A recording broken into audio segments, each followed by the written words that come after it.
अगर तुसीं चाहते हो कि पातशाह जनाब ਜਿਹਨੂੰ ਜਾਣਨ ਦਾ ਬੜੀ ਦੇਰ ਤੋਂ ਦਿਲ 'ਚ ਆਰਜ਼ੂ ਸੀ। ते वो ने जिन्ना ते और रूह उतरिया बेटा मेरी जिंदगी तो चला गया वो मेरे से दूर हो गया।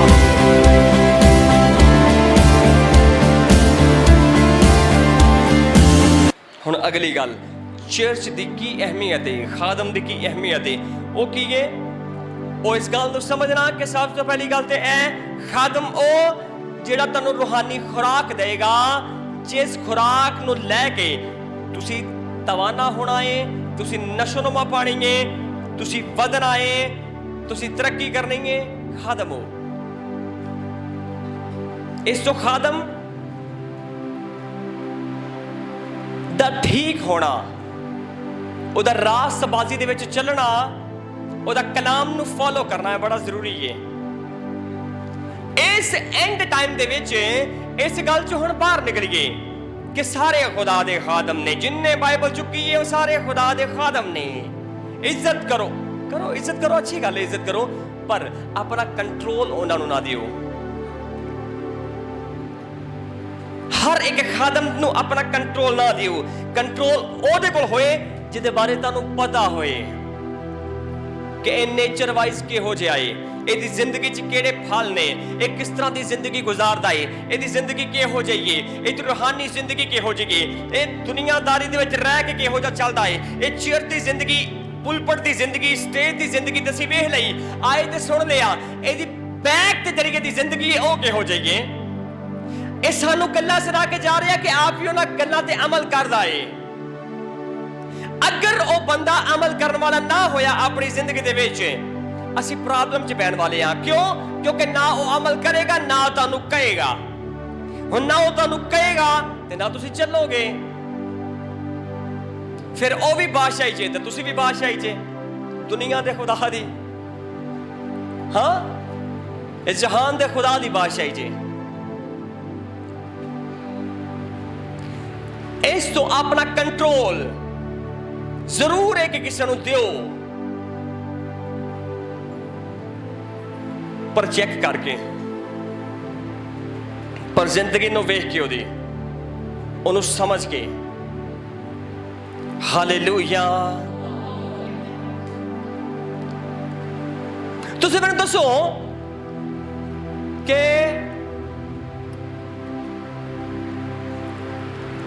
ਅਸੀਂ ਜਦੋਂ ਛੋਟੇ ਸਾਂ ਤੇ ਇੱਕ ਚਾਹਤ ਸੀ ਕਿ ਕੋਈ ਨਾ ਕੋਈ ਕੰਮ ਸਿੱਖੀਏ, ਕੋਈ ਨਾ ਕੋਈ ਹੁਨਰ ਸਿੱਖੀਏ, ਤੇ ਜਿੱਥੇ ਹੁਨਰ ਸਿੱਖਣਾ ਸੀ, ਜਿਹੜਾ ਕੰਮ ਅਸੀਂ ਕਰਨਾ ਸੀ, ਅਸੀਂ ਉਹਨਾਂ ਦੇ ਕੋਲ ਗਏ। ਅੱਜ ਵੀ ਸਕੂਲ ਨੇ, ਕਾਲਜ ਨੇ, ਅਦਾਰੇ ਨੇ, ਹੁਨਰ ਸਿਖਾਉਣ ਵਾਲੇ ਅਦਾਰੇ ਨੇ, ਅਲੱਗ-ਅਲੱਗ ਤਰ੍ਹਾਂ ਦੇ ਕੰਮ ਸਿਖਾਉਣ ਵਾਲੇ ਅਦਾਰੇ ਨੇ। ਹੁਣ ਤੁਸੀਂ ਚਾਹਤ ਰੱਖੋ ਕਿ ਇੱਕ ਜਗ੍ਹਾ ਤੇ ਮੈਂ ਜਾਵਾਂਗਾ ਤੇ ਹੁਨਰ ਸਿੱਖਾਂਗਾ, ਉਤੋਂ ਮੈਂ ਫਲਾਣਾ ਕੰਮ ਸਿੱਖਣਾ ਹੈ ਤੇ ਆਉਣ ਵਾਲੇ ਟਾਈਮ 'ਚ ਮੈਂ ਉਹ ਕਰਨਾ ਹੈ। ਤੁਸੀਂ ਗਏ ਕੰਮ ਸਿੱਖਣ ਵਾਸਤੇ, ਆਇਆ ਕਿੰਜ ਹੁੰਦਾ ਕਿ ਤੁਸੀਂ ਉੱਥੇ ਜਾਓ ਤੇ ਜਾ ਕੇ ਉਹਨਾਂ ਨੂੰ ਦੱਸਣਾ ਸ਼ੁਰੂ ਕਰ ਦਿਓ ਕਿ ਓਏ ਇਹ ਤੁਹਾਨੂੰ ਪਤਾ ਹੀ ਨਹੀਂ ਹੈ ਸਰ ਤੁਸੀਂ ਕੀ ਕਰਦੇ ਪਏ ਹੋ। ਆਪਣੇ ਉਸਤਾਦ ਨੂੰ ਜਾ ਕੇ ਕਹੋ ਉਸਤਾਦ ਜੀ ਇਹ ਮਸ਼ੀਨਰੀ ਇੰਜ ਬੰਦ ਨਹੀਂ ਕਰਨੀ, ਇੱਧਰ ਲਿਆਓ ਮੈਂ ਬੰਦ ਕਰਕੇ ਖਾਵਾਂ। ਪਤਾ ਨਹੀਂ ਹੈ पर गल ही करनी आती है कि ये तो पता है कहना कि इधर लियाओ मैं भी कर देना वा। कदी किंज वेख्या अपनी जिंदगी च एक बंदा जिन्हों काम का पता ना होए ते वो जावे ते जाके ते काम शुरू कर देवे करना, ते जाके दसना शुरू कर दे कि इंज सिखाओ मैनू। ड्राइविंग सीखने वाला बंदा सीट ते बह के ते सिखाने वाले नूं कहे मैनू इंज गड्डी सिखा, है ना? कसर इंज नहीं जिन तुसीं कह रहे हो इंज नहीं, इंज सिखाओ मैनू, इंज इंज मैनू सिखाओ।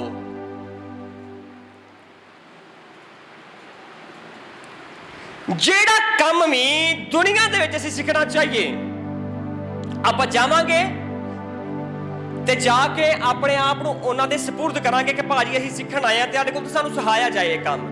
वो फिर काम सिखांदे ने। ते जेड़ा जाके हुशियार बनने की कोशिश करे ना, वो 2 साल ज्यादा ही लांदा है सीखने च, है ना? टाइम भी ज्यादा लाएगा, टाइम वेस्ट भी ज्यादा करेगा, तो हो सकता सीख के भी ना आए उंज ही आ जाए। ਤੇ ਆ ਕੌਣ ਨਹੀਂ, ਉਹਨਾਂ ਨੂੰ ਮੈਂ ਜੱਜ ਕਹਿੰਦਾ ਸੀ, ਉਹ ਸਹਾਂਦੇ ਨਹੀਂ ਸੀ, ਤੇ ਮੈਂ ਫਿਰ ਕੀ ਕਰਦਾ। ਅੱਜ ਘਰਾਂ ਦੇ ਵਿੱਚ ਜਿਹੜੇ ਸਰਬਰਾਹ ਨੇ ਨਾ, ਸਰਬਰਾਹ ਨੇ ਜਿਹੜੇ ਡੈਫੀਨਿਟਲੀ ਉਹ ਜਿਹੜੇ ਖਾਵੰਦ ਹੁੰਦੇ ਨੇ ਉਹ ਘਰਾਂ ਦੇ ਸਰਬਰਾਹ ਹੁੰਦੇ ਨੇ। ਹੁਣ ਘਰਾਂ ਦੇ ਸਰਬਰਾਹ ਨੇ ਜਿਹੜੇ ਉਹ ਮੈਨੇਜ ਕਰਦੇ ਨੇ ਹਰ ਇੱਕ ਚੀਜ਼ ਨੂੰ, ਉਹਨਾਂ ਦੇ ਕੰਟਰੋਲ 'ਚ ਹਰ ਇੱਕ ਚੀਜ਼ ਹੁੰਦੀ ਹੈ। ਪਰ ਮੈਂ ਆਪਣੀ ਜ਼ਿੰਦਗੀ ਦੇ ਵਿੱਚ ਇਹੋ ਜਿਹੇ ਘਰਾਣੇ ਵੀ ਵੇਖੇ ਨੇ ਜਿਨ੍ਹਾਂ ਘਰਾਣਿਆਂ ਦਾ ਕੰਟਰੋਲ ਉਹਨਾਂ ਦੇ ਘਰ ਦੇ ਵੱਡਿਆਂ ਦੇ ਹੱਥਾਂ ਦੇ ਵਿੱਚ ਨਹੀਂ ਹੁੰਦਾ। ਉਹਦੀ ਵਜ੍ਹਾ ਇਹ ਕਿ ਉਹਨਾਂ ਨੇ ਕਦੀ ਇਸ ਗੱਲ ਨੂੰ ਸੋਚਿਆ ਸਮਝਿਆ ਨਹੀਂ ਹੁੰਦਾ ਕਿ ਜੇ ਮੈਂ ਵੱਡਾ ਵਾਂ ਤੇ ਮੈਨੂੰ ਚਲਾਉਣਾ ਕਿਸ ਤਰ੍ਹਾਂ ਹੈ। ਉਹ ਚਲਾ ਨਹੀਂ ਪਾਉਂਦੇ। ਉਹ ਨਾ ਚਲਾਉਣ ਦੀ ਵਜ੍ਹਾ ਤੋਂ ਕੰਟਰੋਲ ਹੱਥ ਚੋਂ ਨਿਕਲ ਜਾਂਦਾ ਹੈ, ਕੰਟਰੋਲ ਹੱਥ ਚੋਂ ਜਾਂਦਾ ਰਹਿੰਦਾ ਹੈ। ਇਹ ਨਾਕਾਮੀ ਹੈ, ਤੁਹਾਡੀ ਜ਼ਿੰਦਗੀ ਦੀ ਸਭ ਤੋਂ ਵੱਡੀ ਨਾਕਾਮੀ ਕਿ ਜਿਹੜੇ ਲੈਵਲ ਤੇ ਤੁਸੀਂ ਸੋਚਦੇ ਹੋ ਕਿ ਮੈਨੂੰ ਇਸ ਲੈਵਲ ਤੇ ਹੋਣਾ ਚਾਹੀਦਾ ਹੈ ਤੇ ਤੁਸੀਂ ਉਸ ਤੇ ਨਾ ਹੋਵੋ, ਇਹ ਨਾਕਾਮੀ ਹੈ। ਹੁਣ ਜਦੋਂ ਅਸੀਂ ਦੁਨੀਆਦਾਰੀ ਦੇ ਨਿਜ਼ਾਮ 'ਚ ਗਏ ਕੋਈ ਚੀਜ਼ ਸਿੱਖਣ ਵਾਸਤੇ, ਸਾਨੂੰ ਆਪਣੇ ਆਪ ਨੂੰ ਸਪੁਰਦ ਕਰਨਾ ਪਿਆ ਉਹਨਾਂ ਦੇ। ਪਰ ਸਾਡੀ ਨਾਕਾਮੀ ਦੀ ਸਭ ਤੋਂ ਵੱਡੀ ਵਜ੍ਹਾ ਇਹ ਕਿ ਜਿਹੜੀ ਚੀਜ਼ ਨੂੰ ਖੁਦਾ ਨੇ ਮੁੰਤਖਬ ਕੀਤਾ ਕਿ ਕਲੀਸਿਆ ਦੇ ਵਿੱਚ ਸਰਬਰਾਹ ਹੋਣ, ਨਿਗਹਿਬਾਨ ਹੋਣ, ਪਾਸਬਾਨ ਹੋਣ, ਸਾਡੀ ਨਾਕਾਮੀ ਦੀ ਵਜ੍ਹਾ ਇਹ ਵੇ ਕਿ ਇੱਥੇ ਇੱਕ ਬੰਦਾ ਚਰਚ ਆਂਦਾ ਹੈ ਤੇ ਆ ਕੇ ਕੋਸ਼ਿਸ਼ ਇਹ ਕਰਦਾ ਕਿ ਸਾਰੀਆਂ ਗੱਲਾਂ ਮੇਰੀਆਂ ਮੰਨੀਆਂ ਜਾਣ। ਇੱਥੇ ਚਦਰਾਵਾਂ ਦਾ ਵੀ ਮਾਮਲਾ ਇਹ ਹੁੰਦਾ ਹੈ ਕਿ ਕੋਸ਼ਿਸ਼ ਇਹ ਕਰਦੇ ਨੇ ਕਿ ਪਾਦਰੀ ਸਾਡੀ ਮੰਨੇ।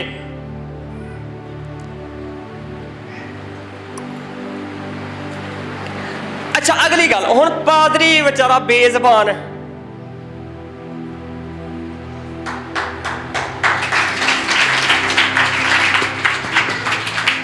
ਪਾਦਰੀ ਬੇਜ਼ਬਾਨ ਇਸ ਤੋਂ ਉਹਨੂੰ ਪਤਾ ਇਹਨਾਂ ਦੀ ਮੰਨੀ ਨਾ ਮੇਰੀ ਛੁੱਟੀ ਕਰਾ ਦੇਣੀ ਇਹਨਾਂ ਨੇ। ਪਾਦਰੀ ਮਜਬੂਰ ਹੋ ਜਾਂਦਾ ਉਹਨਾਂ ਦੀ ਮੰਨਣ ਤੇ ਨਾ ਉਹਨਾਂ ਨੂੰ ਉਹਨਾਂ ਦੀਆਂ ਗਲਤ ਗੱਲਾਂ ਤੋਂ ਮਨਾ ਕਰਦਾ ਹੈ। ਬਸ ਉਹਨੂੰ ਇਸ ਗੱਲ ਦਾ ਪਤਾ ਹੈ ਕਿ ਜੇ ਮੈਂ ਚਲਾ ਗਿਆ ਇੱਥੋਂ, ਮੈਨੂੰ ਮਤਲਬ ਕੱਢ ਦਿੱਤਾ ਇਹਨਾਂ ਨੇ ਕਿਹਾ ਭਾਈ ਸਾਹਿਬ ਤੁਸੀਂ ਨਾ ਆਣਾ, ਤੁਸੀਂ ਸਾਡੀ ਗੱਲ ਨਹੀਂ ਮੰਨਦੇ, ਤੇ ਘਾਟਾ ਹੀ ਹੈ, ਨੁਕਸਾਨ ਹੀ ਹੋਣਾ ਹੈ। ਤੇ ਚੰਗਾ ਇਹ ਆਪਣਾ ਪਾਣਗੇ, ਜਦ ਮੈਂ ਆਪਣਾ ਪਾਵਾਂਗਾ ਤੇ ਕੋਈ ਨਹੀਂ ਜਨਾਬ, ਕੋਈ ਨਹੀਂ ਜੀ ਠੀਕ ਹੈ ਜੀ, ਕੋਈ ਨਹੀਂ, ਰੱਬ ਕਿਹਾ ਉਹਨੇ ਜੀ ਠੀਕ ਹੈ ਜੀ, ਜਿੰਨ ਤੁਸੀਂ ਕਹਿਣਾ ਉਂਝ ਹੀ ਕਰਨਾ ਹੈ ਜੀ, ਨਹੀਂ ਜੀ ਠੀਕ ਹੈ ਤੁਸੀਂ ਕਹਿਤਾ, ਨਹੀਂ ਜੀ ਇੰਝ ਹੀ ਹੋ ਜਾਏਗਾ ਜਨਾਬ, ਕੋਈ ਗੱਲ ਨਹੀਂ ਜੀ ਸਾਹਿਬ, ਕੋਈ ਗੱਲ ਨਹੀਂ, ਤੁਸੀਂ ਜੋ ਕਹਿਣਾ ਉਹੀ ਹੋਣਾ। ਸਾਡੇ ਚਰਚਾ ਦੀ ਨਾਕਾਮੀ ਦੀ ਵਜ੍ਹਾ ਇਹ ਬਣ ਗਈ ਕਿ ਜਿਨ੍ਹਾਂ ਨੇ ਆ ਕੇ ਉਸ ਜਗ੍ਹਾ ਨੂੰ ਲੀਡ ਕਰਨਾ ਸੀ ਨਾ, ਉਹਨਾਂ ਚੌਧਰੀਆਂ ਦੀ ਮੰਨ ਲਈ। ਅੱਛਾ, ਮੇਰੇ ਤੋਂ ਨਾ ਵੈਸੇ ਵੀ ਥੋੜੇ ਮਾਮਲਾ ਹੋਰ ਤਰ੍ਹਾਂ ਦੇ ਨੇ। ਮੈਂ ਜੇ ਮਤਲਬ ਮੈਂ ਗੱਲ ਕੀਤੀ ਮੈਂ ਕਿਹਾ ਯਾਰ ਤੁਸੀਂ ਹਿਸਾਬ ਲਾਓ ਕਿ ਬਾਈਬਲ ਦੇ ਟਾਈਮ ਦੇ ਵਿੱਚ ਬਾਦਸ਼ਾਹ ਦੇ ਕੋਲ ਨਬੀ ਆਂਦਾ ਸੀ, ਉਹ ਪਰੇਸ਼ਾਨ ਹੋਈ ਜਾਂਦੇ ਸਨ। ਬਾਦਸ਼ਾਹ ਦੇ ਕੋਲ ਨਬੀ ਆ ਕੇ ਗੱਲ ਕਰਦਾ ਸੀ, ਪਰੇਸ਼ਾਨ ਹੋ ਜਾਂਦੇ ਸੀ। ਤੇ ਮੈਨੂੰ ਕਹਿੰਦਾ ਤੂੰ ਨਬੀ ਹੈ, ਤੇ ਮੈਂ ਕਿਹਾ ਤੂੰ ਕਿਹੜਾ ਬਾਦਸ਼ਾਹ ਹੈ? ਜੇ ਮੈਂ ਨਬੀ ਨਹੀਂ ਹਾਂ ਤੇ ਭਾਈ ਤੂੰ ਬਾਦਸ਼ਾਹ ਵੀ ਤੇ ਨਹੀਂ ਹੈ ਨਾ। ਪਰ ਕਾਨੂੰਨ ਤੇ ਕਾਨੂੰਨ ਹੀ ਹੈ ਨਾ। ਤੇ ਜੇ ਮੈਂ ਖਾਦਮ ਵਾਂ ਤੇ ਤੂੰ ਮੇਰੀ ਸੁਣ। ਇੱਕ ਪਾਸੇ ਕਹਿਣਗੇ ਖਾਦਮ ਜਿਹੜਾ ਨਾ ਇਹ ਖੁਦਾ ਨੇ ਭੇਜਿਆ ਇਹ ਖੁਦਾ ਵੱਲੋਂ ਆਂਦੇ ਨੇ, ਤੇ ਦੂਜੇ ਪਾਸੇ ਉਹਨੂੰ ਇੰਜ ਛੰਡ ਕੇ ਰੱਖਣਗੇ, ਉਹਨੂੰ ਕੁਸਕਣ ਵੀ ਨਹੀਂ ਦੇਣਗੇ। ਆਪਣੇ ਤੋਂ ਮਸਲੇ ਹੀ ਕੁਛ ਇਹੋ ਜਿਹੇ ਸਨ ਲੋਕਾਂ ਨੂੰ, ਅਰ ਕਿਹਾ ਬੰਦਾ ਹੀ ਠੀਕ ਨਹੀਂ ਹੈਗਾ, ਇਹ ਗੱਲ ਨਹੀਂ ਸੁਣਦਾ। ਇੱਕ ਗੱਲ ਯਾਦ ਰੱਖਣਾ ਕਿ ਜਿਹੜਾ ਖਾਦਮ, ਹੁਣ ਉਹਨੂੰ ਖਾਦਮ ਦੀ ਕੁਆਲੀਫਿਕੇਸ਼ਨ ਤੇ ਵੀ ਆਪਾਂ ਗੱਲ ਕਰਨੇ ਨਾ ਕਿ ਖਾਦਮ ਨੂੰ ਇਹ ਨਹੀਂ ਕਿ ਮਤਲਬ ਹਰ ਖਾਦਮ ਤੇ ਤੁਸੀਂ ਕਹੋ ਕਿ ਨਹੀਂ ਜੀ ਖਾਦਮ ਆ ਗਿਆ ਤੇ ਹੁਣ ਆਪਾਂ ਤੇ ਖਾਦਮ ਆ ਗਿਆ ਜੀ। ਸਭ ਤੋਂ ਪਹਿਲੀ ਗੱਲ ਤੇ ਅਸੀਂ ਇਸ ਗੱਲ ਨੂੰ ਸਮਝੀਏ ਕਿ ਸਾਡਾ ਕੰਮ ਕੀ ਬਣਦਾ ਹੈ। ਅਸੀਂ ਜਾਈਏ ਤੇ ਚਰਚ ਜਾ ਕੇ ਅਸੀਂ ਕੀ ਕਰੀਏ, ਅਸੀਂ ਆਪਣੇ ਆਪ ਨੂੰ ਸਪੁਰਦ ਕਰੀਏ, ਕਲਾਮ ਦੇ ਤਾਬੇ ਕਰੀਏ, ਤੇ ਉਸ ਤੋਂ ਬਾਅਦ ਉਹ ਜਿਹਦੇ ਕੋਲ ਜਾ ਕੇ ਕਲਾਮ ਸਿੱਖਣ ਸਮਝਣ ਦੇ ਆ ਉਹਦੀ ਸੁਣੀਏ, ਉਹਨੂੰ ਸੁਣਾਈਏ ਨਾ ਜਾ ਕੇ। ਉਹਨੂੰ ਇਹ ਨਾ ਕਹੀਏ ਕਿ ਇੰਜ ਕਰ ਲੈ, ਉਹਨੂੰ ਜਾ ਕੇ ਮਸ਼ਵਰੇ ਨਾ ਦਈਏ। अगर ਉਹ ਬੰਦਾ ਤੁਹਾਡੇ ਮਸ਼ਵਰੇ ਲੈ ਕੇ ਤੁਹਾਡੇ ਮਸ਼ਵਰਿਆਂ ਦੇ ਉੱਤੇ ਚੱਲਣ ਵਾਲਾ ਨਾ, ਭੱਜੋ। ਉਸ ਪਾਦਰੀ ਕੋਲੋਂ ਭੱਜੋ।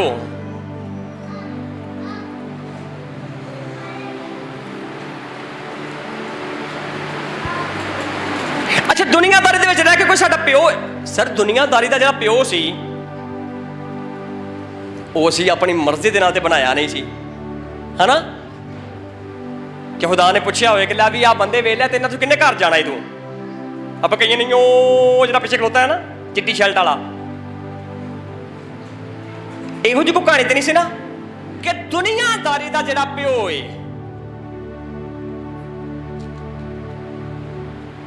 ਉਹ ਚੁਣਨ ਵਾਸਤੇ, ਜਿਸਮਾਨੀ ਪਿਓ ਮਾਂ ਪਿਓ ਚੁਣਨ ਵਾਸਤੇ ਸਾਡੀ ਕੋਈ ਸਿਲੈਕਸ਼ਨ ਕੋਈ ਨਹੀਂ ਸੀ ਕਿ ਜਨਾਬ ਆ ਸਾਨੂੰ ਦੇ ਦਿਓ।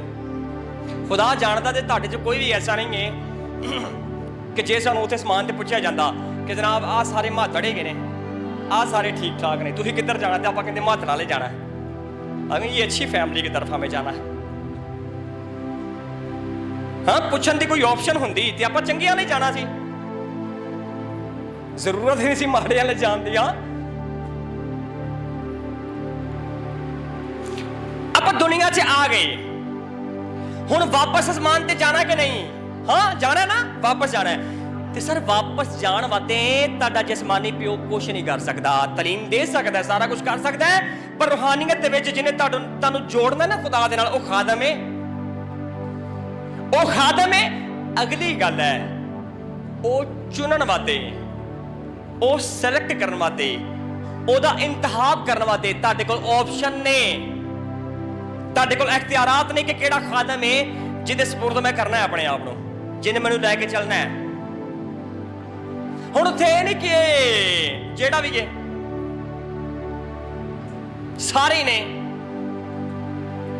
ਸਾਰਿਆਂ 'ਚ ਜਿਹੜਾ ਵੀ ਇਹਦੇ ਵਿੱਚ ਅਸੀਂ ਫਸਾਂਗੇ।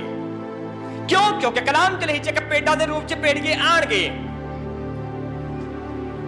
ਤੇ ਜੇ ਇੱਕ ਖਾਦਮ ਜਿਹੜਾ ਪੁਲਪਟ ਤੇ ਖਲੋ ਕੇ ਗੱਲਾਂ ਬੜੀਆਂ ਚੰਗੀਆਂ ਕਰਦਾ, ਉਹ ਭੇੜੀਆ ਏ ਤੇ ਤੁਹਾਨੂੰ ਕੋਈ ਨੁਕਸਾਨ ਹੋਣਾ, ਭੇੜੀਏ ਤਾਂ ਤੁਹਾਨੂੰ ਕਿਹਾ ਸੀ ਨਾ ਖਿਆਲ ਰੱਖਣਾ। ਜੇ ਨੁਕਸਾਨ ਨਾ ਹੋਣਾ ਹੁੰਦਾ ਤੇ ਕਿਉਂ ਕਿਹਾ ਜਾਂਦਾ ਕਿ ਖਿਆਲ ਰੱਖਣਾ ਕਿ ਭੇਡਾਂ ਦੇ ਰੂਪ 'ਚ ਭੇੜੀਏ ਆਣਗੇ? ਆਪਾਂ ਖਿਆਲ ਕਦੋਂ ਕੀਤਾ ਇਸ ਗੱਲ ਦਾ? ਇਸ ਤੋਂ ਇਖਤਿਆਰ ਕਰਨਾ ਕਿ ਤੁਹਾਡੀ ਰੂਹਾਨੀ ਜ਼ਿੰਦਗੀ ਨੂੰ ਬਿਹਤਰ ਕਰਨ ਵਾਸਤੇ, ਤੁਹਾਨੂੰ ਬਾਪ ਦੇ ਨਾਲ ਜੋੜਨ ਵਾਸਤੇ ਜਿਹਨੇ ਕਿਰਦਾਰ ਅਦਾ ਕਰਨਾ ਹੈ, ਉਹ ਕੌਣ ਹੈ? ਉਹ ਖਾਦਮ ਹੈ। ਤੇ ਅਗਰ ਤੁਸੀਂ ਗਲਤ ਖਾਦਮ ਦੀ ਸਿਲੈਕਸ਼ਨ ਕੀਤੀ, ਉਹ ਆਪ ਹੀ ਮਰੇਗਾ ਤੇ ਤੁਹਾਨੂੰ ਵੀ ਮਾਰੇਗਾ, ਉਹ ਆਪ ਹੀ ਪ੍ਰੋਬਲਮ 'ਚ ਜਾਏਗਾ ਤੇ ਤੁਸੀਂ ਤਿਆਰ ਹੋ ਜਾਣ ਵਾਦੇ। ਕਿਉਂਕਿ ਕਲਾਮ 'ਚ ਲਿਖਿਆ ਕਿ ਜਿਹੜਾ ਜਿਸਮਾਨੀ में ਉਹ ਰੂਹਾਨੀ ਨਹੀਂ ਹੈ, ਤੇ ਜਿਹੜਾ ਰੂਹ ਨਾਲ ਪੈਦਾ ਹੋਇਆ ਹੈ ਉਹ ਰੂਹ ਹੈ। ਤੇ ਜੇ ਸਾਡੀ ਸਿਲੈਕਸ਼ਨ ਜਿਸਮਾਨੀ ਦੀ ਹੋ ਗਈ ਤੇ ਫਿਰ ਆਪਾਂ ਨਹੀਂ ਸੁਣਿਆ ਕਿ ਖਾਦਮੀਨ ਦੀ ਉਹ ਬੁਰੀਆਂ ਹਰਕਤਾਂ ਆਪਾਂ ਨੇ ਵੇਖਿਆ। ਸਰ ਆਪਾਂ ਪਿੰਡ ਦੇ ਵਿੱਚ ਰਹਿ ਕੇ ਇਹੋ ਜਿਹੀਆਂ ਬੜੀਆਂ ਗੱਲਾਂ ਸੁਣੀਆਂ, ਪਾਦਰੀ ਆਏ ਸੀ ਤੇ ਕੁੜੀ ਲੈ ਕੇ ਭੱਜ ਗਏ, ਉਹ ਠੀਕ ਨਹੀਂ ਸੀ, ਉਹ ਚੋਰ ਸੀ, ਉਹ ਇੰਜ ਕਰ ਗਿਆ। ਇਹੋ ਜਿਹੀਆਂ ਗੱਲਾਂ ਤੇ ਸਿਲੈਕਸ਼ਨ ਕੀਤੀ ਸੀ ਸਾਡੀ ਆਪਣੀ ਸੀ, ਅਸੀਂ ਮੁੰਤਖਬ ਕੀਤੇ ਸੀ। ਅਗਰ ਉਹ ਕਰੈਕਟਰਲੈਸ ਬੰਦਾ ਸੀ, ਅਗਰ ਉਹਦਾ ਕਿਰਦਾਰ ਠੀਕ ਨਹੀਂ ਸੀ, ਤੇ ਆਪਾਂ ਪਹਿਲੇ ਕਿਉਂ ਨਹੀਂ ਦੱਸਿਆ ਕਿ ਬੰਦਾ ਗਲਤ ਹੈ? ਆਪਾਂ ਇਗਨੋਰ ਕਿਉਂ ਕੀਤਾ ਉਹਨੂੰ? ਆਪਾਂ ਉਹਦੀਆਂ ਕਿਉਂ ਬਰਦਾਸ਼ਤ ਕੀਤੀਆਂ? ਆਪਾਂ ਨੂੰ ਕਿਉਂ ਇਜਾਜ਼ਤ ਦਿੱਤੀ ਕਿ ਅੱਜ ਇੰਨਾ ਕੁ ਕੰਮ ਪੁੱਠਾ ਕਰਦਾ ਵੇ ਤੇ ਕੱਲ ਨੂੰ ਵੱਡਾ ਕਰੇ? ਆਪਾਂ ਕਿਉਂ ਉਹਦੇ ਬਾਰੇ ਦੱਸਿਆ ਨਹੀਂ ਕਿਸੇ ਨੂੰ? ਆਪਾਂ ਕਿਉਂ ਉਹਨੂੰ ਕੱਢਿਆ ਨਹੀਂ ਉਸ ਜਗ੍ਹਾ ਤੇ? ਕਿਉਂਕਿ ਕਿਰਦਾਰ ਦਾ ਗਲਤ ਹੈ ਉਹ।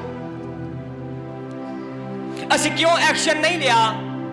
ਫਿਰ ਜਦੋਂ ਅਸੀਂ ਐਕਸ਼ਨ ਨਹੀਂ ਲਵਾਂਗੇ, ਅੱਗੇ ਜਾ ਕੇ ਮਸਲਾ ਤੇ बढ़ना ਹੀ बढ़ना ਹੈ। ਇਸ ਤੋਂ ਮੇਰੇ ਸਣੇ ਮੈਂ ਆਪਣੀ ਵੀ ਗੱਲ ਕਰ ਰਿਹਾ, ਅਗਰ ਜਿੱਥੇ ਤੁਹਾਨੂੰ ਲੱਗਾ, ਤੁਹਾਨੂੰ ਪਤਾ ਲੱਗ ਗਿਆ ਕਿ ਇਹ ਬੰਦਾ ਠੀਕ ਨਹੀਂ ਹੈ, ਇਹ ਕਰੈਕਟਰਲੈਸ ਹੈ, ਇਹ ਬੰਦਾ ਠੀਕ ਨਹੀਂ ਹੈ, ਇਸ ਕਾਬਲ ਨਹੀਂ ਹੈ, ਇਹ ਕਿਰਦਾਰ ਦਾ ਠੀਕ ਨਹੀਂ ਹੈ, 1 ਮਿੰਟ ਨਾ ਲਾਣਾ ਇਹਨੂੰ ਕੱਢਣ ਲੱਗਿਆ ਤੂੰ, ਇਹਨੂੰ ਐਕਸਪੋਜ਼ ਕਰਨਾ, ਇਹਨੂੰ ਕੱਢ ਦੇਣਾ, ਇਹਦੇ ਅਨਕਾਰੀ ਬਣ ਜਾਣਾ, ਇਹਨੂੰ ਕੱਢ ਦੇਣਾ, ਤੂੰ ਇਹਨੂੰ ਛੱਡ ਦੇਣਾ, ਇਹਦੇ ਪਿੱਛੇ ਖੜੇ ਹੋਣ ਵਾਲੇ ਨਾ ਬਣਦਾ, ਇਹਦੇ ਗੁਨਾਹਾਂ ਦੇ ਵਿੱਚ ਆਪ ਸ਼ਰੀਕ ਨਾ ਹੋ ਜਾਣਾ। ਅਗਲੀ ਗੱਲ, ਅਗਰ ਉਹਨੇ ਖੁਦਾ ਦੇ ਕੰਟਰੋਲ 'ਚ ਆਪਣੇ ਆਪ ਨੂੰ ਕੀਤਾ ਹੈ ਤੇ ਜ਼ਿੰਦਗੀ ਗੁਜ਼ਾਰ ਰਿਹਾ ਹੈ, ਤੇ ਫਿਰ ਤੁਹਾਨੂੰ ਇੱਜ਼ਤ ਕਰਨੀ ਪੈਣੀ ਹੈ, ਫਿਰ ਤੁਹਾਨੂੰ ਉਹਦੇ ਨਾਲ ਖੜਾ ਹੋਣਾ ਪੈਣਾ, ਕਿਉਂਕਿ ਉਹ ਖੁਦਾ ਨੇ ਖੜਾ ਕੀਤਾ ਹੈ। ਇਸ ਤੋਂ ਹਰ ਇੱਕ ਚੀਜ਼ ਨੂੰ ਚੈੱਕ ਐਂਡ ਬੈਲੈਂਸ ਤੁਸੀਂ ਕਰਨਾ ਹੈ, ਕਿਉਂਕਿ ਤੁਹਾਡੀ ਰੂਹਾਨੀ ਜ਼ਿੰਦਗੀ ਦਾ ਇਨਹਸਾਰ ਜਿਹੜਾ ਉਸ ਬੰਦੇ ਦੇ ਉੱਤੇ ਆ। ਜਿਸ ਤਰ੍ਹਾਂ ਬੱਚੇ ਛੋਟੇ ਹੁੰਦੇ ਨੇ ਤੇ ਉਹ ਡਿਪੈਂਡ ਕਰਦੇ ਨੇ ਮਾਂ ਪਿਓ ਦੇ ਉੱਤੇ, ਇਸੇ ਤਰ੍ਹਾਂ ਤੁਸੀਂ ਖਾਦਮ ਦੇ ਉੱਤੇ ਹੁੰਦੇ ਹੋ ਕਿ ਉਹ ਜਿਹੋ ਜਿਹਾ ਹੈ, ਉਹ ਜਿਹੋ ਜਿਹੀ ਖੁਰਾਕ ਖਾਣ ਵਾਲਾ ਹੈ, ਉਹੋ ਜਿਹੀ ਤੁਹਾਨੂੰ ਦੇਗਾ। ਅਗਰ ਉਹ ਸਖਤ ਗੱਲਾਂ ਨੂੰ ਬਰਦਾਸ਼ਤ ਕਰਨ ਵਾਲਾ ਹੈ, ਤੁਹਾਨੂੰ ਸਹਾ ਜਾਏਗਾ। ਤੇ ਅਗਰ ਉਹ ਚੌਂਚਲਿਆਂ ਦੇ ਵਿੱਚ ਉਹ ਕਹਿੰਦਾ ਕੋਈ ਗੱਲ ਹੀ ਨਹੀਂ ਹੈ ਜੀ, ਵੇਖੀ ਜਾਏਗਾ ਉਹਨਾਂ ਜੀ, ਕੋਈ ਨਾ, ਉਹਨਾਂ ਜੀ ਯਿਸੂ ਮਾਫ ਕਰ ਦੇਗਾ, ਨਾ ਉਹਨੇ ਮਾਫ ਹੋਣਾ ਹੈ ਤੇ ਨਾ ਤੁਸੀਂ ਮਾਫ ਹੋਣਾ ਹੈ। ਇਸ ਤੋਂ ਤੁਹਾਡੀ ਜ਼ਿੰਦਗੀ ਨੂੰ ਬਿਹਤਰ ਕਰਨ ਵਾਸਤੇ ਜਿੰਨੇ ਕਿਰਦਾਰ ਅਦਾ ਕਰਨਾ ਹੈ ਉਹ ਖਾਦਮ ਹੈ।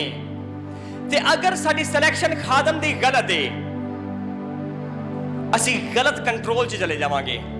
ਗਲਤ ਕੰਟਰੋਲ 'ਚ ਜਾਣ ਦੇ ਨਾਲ ਸਾਡੀ ਦੁਨੀਆਦਾਰੀ ਦੀ ਜ਼ਿੰਦਗੀ ਵੀ ਤਬਾਹ, ਸਾਡੀ ਆਖਰਤ ਵੀ ਤਬਾਹ। ਅਸੀਂ ਬਾਦਸ਼ਾਹੀ 'ਚ ਨਹੀਂ ਜਾ ਪਾਵਾਂਗੇ। ਆਪਣੇ ਆਪ ਨੂੰ ਕੰਟਰੋਲ ਕਿਹਦੇ 'ਚ ਦਿੱਤਾ ਹੈ ਸੀ? ਇਸ ਤੋਂ ਚਰਚ ਆਉਣ ਦਾ ਮਕਸਦ ਕੀ ਹੈ? ਚਰਚ ਆਉਣ ਦਾ ਮਕਸਦ ਹੈ ਕਿ ਅਸੀਂ ਹੰਬਲ ਬਣ ਕੇ ਆਈਏ, ਅਸੀਂ ਹਲੀਮ ਬਣ ਕੇ ਆਈਏ ਤੇ ਅਸੀਂ ਸਿੱਖਣ ਵਾਸਤੇ ਆਈਏ। ਸਾਡੇ ਜੋ ਅਹੁਦੇ ਨੇ, ਅਸੀਂ ਜੋ ਵੀ ਆ ਉਹ ਬਾਹਰ ਆ। ਚਰਚ ਦੇ ਵਿੱਚ ਅਸੀਂ ਸਿੱਖਣ ਆਏ ਆ, ਕਲਾਮ ਦੀ ਤਾਲੀਮ ਲੈਣ ਆਏ ਆ ਤੇ ਬਾਪ ਦੀ ਪ੍ਰਸਤਿਸ਼ ਕਰਨ ਆਏ ਆ। ਪ੍ਰਸਤਿਸ਼ ਕਰੀਏ, ਤਾਲੀਆਂ ਵਜਾਈਏ, ਗੀਤ ਗਾਈਏ। ਫਿਰ ਐ ਨਹੀਂ ਕਿ ਮੇਰੀ ਫੂਫਾ ਹੈ, ਬਾਹਰ ਵੀ ਹੋਈ ਹੈ ਤੇ ਅੰਦਰ ਵੀ ਹੋਈ ਹੈ। ਕਿਉਂ? ਕਿਉਂਕਿ ਮੈਂ ਚੌਧਰੀ ਆ, ਮੈਂ ਵੱਡਾ ਵਾਂ। ਆਪਣਾ ਵੱਡਾਪਨ ਚਰਚੋਂ ਬਾਹਰ ਛੱਡ ਕੇ ਆਓ। ਖੁਦਾ ਨੂੰ ਕੋਈ ਪਰਵਾਹ ਨਹੀਂ ਤੁਹਾਡੇ ਵੱਡੇਪਨ ਦੀ। ਇੱਕੋ ਬੰਦਾ ਜਿਹੜਾ ਇੱਥੇ ਆ ਕੇ ਬਹਿ ਕੇ ਪ੍ਰਸਤਿਸ਼ ਕਰਦਾ ਪਿਆ। ਤੁਸੀਂ ਚੌਧਰੀ ਸਾਹਿਬ ਗੱਡੀ ਤੋਂ ਲੱਥ ਕੇ ਆਏ ਹੋ, ਤੇ ਤੁਸੀਂ ਗੱਡੀ ਤੋਂ ਲੱਥ ਕੇ ਵੀ ਆਏ ਹੋ ਨਾ, ਮਰਨਾ ਹੈ ਤੇ ਤੁਸੀਂ ਵੀ ਉਸੇ ਕਬਰ 'ਚ ਪੈਣਾ ਜਿਹਦੇ 'ਚ ਇਹਨੇ ਪੈਣਾ। ਤੇ ਫਿਰ ਇਹ ਨਹੀਂ ਹੋਣਾ ਚੌਧਰੀ ਸਾਹਿਬ ਆ ਰਹੇ ਨੇ ਤਾਂ ਇਨਸਾਫ ਹੋਏਗਾ ਜੀ। ਅਦਾਲਤ ਹੋਣ ਲੱਗੀ, ਚੌਧਰੀ ਤੇ ਸਾਰੇ ਖੜੇ ਹੋ ਕੇ ਤਾੜੀਆਂ ਮਾਰੋ, ਅਦਾਲਤ ਹੋਊਏ।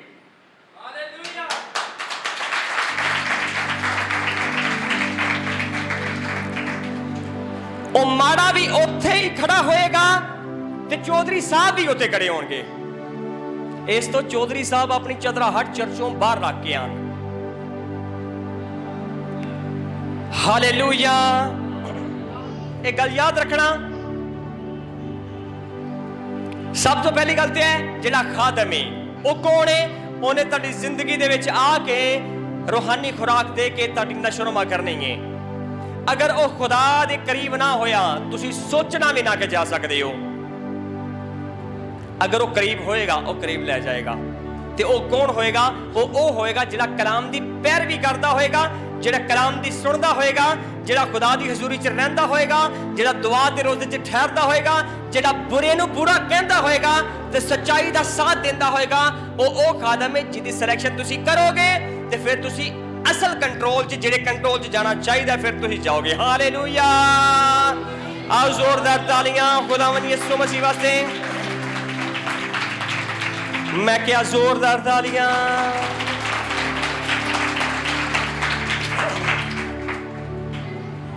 ਹੁਣ ਇਹ ਗੱਲ ਯਾਦ ਰੱਖਣਾ ਕਿ ਜਿਹੜਾ ਬੰਦਾ ਰੂਹ ਦੇ ਨਾਲ ਚੱਲਦਾ ਹੋਏਗਾ ਤੇ ਜਿਸਮਾਨੀ ਖਾਹਿਸ਼ਾਂ ਤੇ ਗਾਲਬ ਆਇਆ ਹੋਏਗਾ, ਉਹ ਤੁਹਾਨੂੰ ਸਹਾਏਗਾ ਨਾ ਕਿ ਜਿਸਮਾਨੀ ਖਾਹਿਸ਼ਾਂ ਤੇ ਗਾਲਬ ਆਣਾ ਕਿਸ ਤਰ੍ਹਾਂ। ਤੁਸੀਂ ਤੇ ਇੱਕ ਖਾਦਮ ਵੀ ਬੁਰਾ ਹੈ, ਖਾਦਮ ਦਾ ਆਪਣਾ ਕਿਰਦਾਰ ਹੀ ਠੀਕ ਨਹੀਂ ਹੈ, ਉਹ ਤੁਹਾਨੂੰ ਕੀ ਸਹਾਏਗਾ? ਉਹ ਨਹੀਂ ਸਹਾ ਸਕਦਾ ਤੁਹਾਨੂੰ। ਇਸ ਤੋਂ ਆਪਣਾ ਕੰਟਰੋਲ ਗਲਤ ਹੱਥਾਂ 'ਚ ਨਾ ਦੇਣਾ। ਆਪਣੇ ਆਪ ਨੂੰ ਹਮੇਸ਼ਾ ਰਾਈਟ ਹੱਥਾਂ ਦੇ ਵਿੱਚ ਰੱਖੋ। ਆਪਣੇ ਆਪ ਨੂੰ ਖੁਦਾ ਦੇ ਸਪੁਰਦ ਕਰੋ। ਦੁਆ 'ਚ ਰਵੋ, ਕਲਾਮ 'ਚ ਰਵੋ, ਵਫਾਦਾਰੀ 'ਚ ਰਵੋ। ਅਬਲੀਸ ਦਾ ਮੁਕਾਬਲਾ ਕਰਦੇ ਰਹੋ। ਬੁਰੀਆਂ ਚੀਜ਼ਾਂ ਨੂੰ ਆਪਣੀ ਜ਼ਿੰਦਗੀ 'ਚੋਂ ਕੱਢਦੇ ਰਵੋ ਤੇ ਬਾਪ ਦੀ ਵਫਾਦਾਰੀ ਦੇ ਵਿੱਚ ਰਹਿ ਕੇ ਚੱਲਦੇ ਰਵੋ। ਇਹਦੇ ਤੇ ਚੱਲਣਾ, ਆਪਣੇ ਆਪ ਨੂੰ ਉਹਦੇ ਕੰਟਰੋਲ 'ਚ ਰੱਖਣਾ ਹੀ ਹਮੇਸ਼ਾ ਦੀ ਜ਼ਿੰਦਗੀ ਤੁਹਾਨੂੰ ਦੇਗਾ।